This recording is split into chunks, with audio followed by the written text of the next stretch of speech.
Vet et compagnie est un carrefour de premier choix pour tout ce qui touche la vie de votre animal de compagnie. Que vous soyez à la recherche de conseils au sujet de sa santé physique ou de son bien-être psychologique, la docteure Chantal Riendeau et Sébastien Lévesque de Vet et compagnie sont la référence pour vous accompagner à chaque nouvelle étape de sa vie. Bonjour Chantal, bonjour Sébastien. Bonjour. Bonjour. Avec le beau temps, on est content, mais il y a aussi les allergies souvent qui ressortent à ce temps-ci de l'année. C'est vrai pour les humains, mais c'est vrai aussi pour les animaux. C'est tellement vrai, Barbara. Puis en fait, les symptômes vont vraiment être différenciés en fait entre les humains et les animaux au niveau des allergies. Chez nous, en fait, on observe souvent respiratoire, donc on a de la difficulté à respirer, le nez qui coule, ça gratte dans la gorge, on a les yeux qui piquent. Chez les animaux, on va beaucoup plus au niveau cutané en fait. Oui, exactement. Tu sais, souvent, ce qu'ils vont avoir, c'est de la peau rouge. Ils vont développer des infections de peau, des otites. Vraiment, tout le côté cutané là, a de la misère à ce niveau-là. Il y a 3 grandes catégories d'allergies là, qu'on rencontre chez les animaux. On a souvent, la première qu'on entend peut-être moins parler, c'est les allergies aux puces. Ça a l'air bizarre, mais c'est vraiment quand même une des allergies les très fréquentes qu'on rencontre chez les animaux. L'autre type d'allergie qui est la plus fréquente, c'est les allergies qui sont environnementales, que ce soit saisonnier ou pas. La dernière qu'on entend beaucoup parler, puis pourtant que c'est pas la plus fréquente, c'est les allergies alimentaires. Comment on fait pour savoir si ce sont d'abord réellement des allergies et si oui, quel type d'allergie notre animal a? La première chose qu'on va vouloir éliminer, si jamais c'est le cas, c'est vraiment les infections cutanées.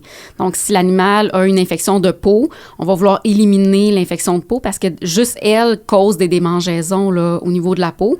L'autre chose qu'on va vouloir éliminer, c'est, tantôt je parlais d'allergie pour les puces, donc évidemment, on va vouloir éliminer les parasites externes, donc une possibilité de cause d'allergie. Après ça, le plan de match, si l'animal a toujours des démangeaisons, des rougeurs récurrentes, là, on va vouloir s'attaquer aux 2 autres types d'allergies qui nous restent. Tantôt, je parlais d'allergie environnementale, d'allergie alimentaire. Les allergies alimentaires, la seule façon de diagnostiquer des allergies alimentaires, c'est de faire ce qu'on appelle un test d'éviction alimentaire. Donc, on place l'animal sur une diète spéciale pendant au moins une période de à peu près 8 semaines. Diète spéciale, là, j'entends soit que c'est une protéine, une nouvelle protéine pour l'animal. Il y a beaucoup de différentes diètes sur le marché avec différents types de protéines. Donc, des fois, ça devient un peu difficile d'utiliser ce type de diète-là pour faire le test d'éviction alimentaire. Donc, si on n'est pas capable, souvent, ce qu'on va faire, c'est ce qu'on appelle des diètes hydrolysées. Donc, ce que ça veut dire, c'est que les protéines dans la diète, peu importe la protéine, elle va vraiment être coupée en petites particules de façon à ce que le corps, le système immunitaire ne réagisse pas à l'allergène, finalement. Donc, c'est vraiment particulier comme alimentation, là. Évidemment, pour avoir une certitude, c'est toujours bon, j'imagine, de vous consulter.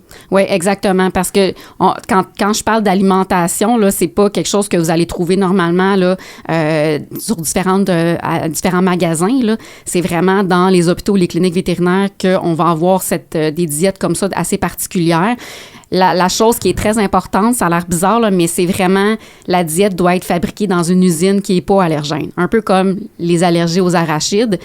C'est pas n'importe quel produit qui devrait être utilisé que les enfants devraient manger quand ils ont des allergies aux arachides. C'est la même chose là, pour les animaux qui ont des allergies alimentaires.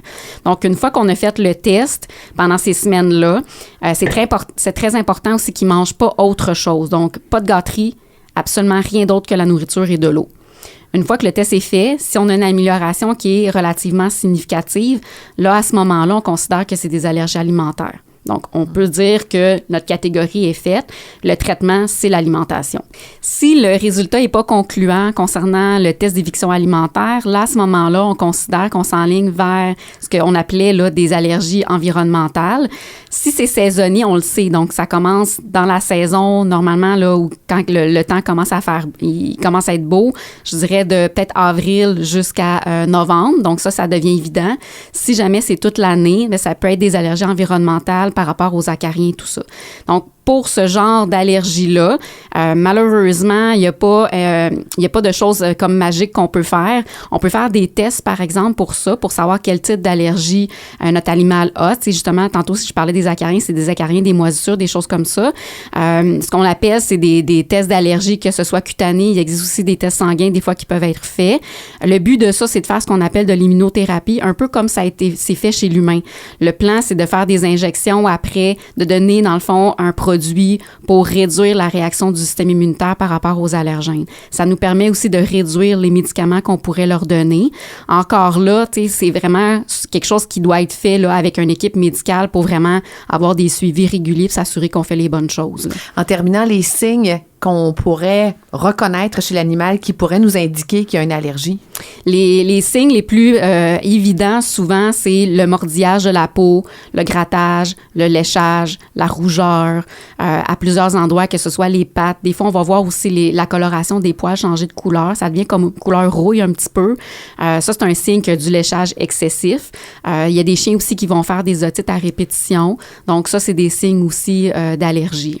Merci beaucoup, Chantal. Évidemment, Sébastien, Chantal, on peut vous retrouver facilement Vet et compagnie. Exactement, sur notre site web au vetetcompagnie.com, on écrit compagnie CIE et les gens peuvent venir nous voir au 3200 boulevard de Rome à Brossard. Bon, puis c'est le fun parce que là, on parle, d'allergie, mais lorsqu'on va vous voir, il y a aussi plusieurs services que vous offrez. Effectivement, on a une belle garderie canine, en fait, où les gens peuvent apporter leurs chiens pour se dépenser, s'amuser, socialiser entre amis. Et on a aussi un service de toilettage comportemental. Puis ça, c'est bien apprécié parce qu'on brusque pas l'animal, on en prend soin. Exact. On travaille avec lui. Oui, merci beaucoup, Chantal. Merci, Sébastien. Merci. Vet et compagnie, une ambiance d'exception pour une expérience vétérinaire axée sur le bien-être animal et humain.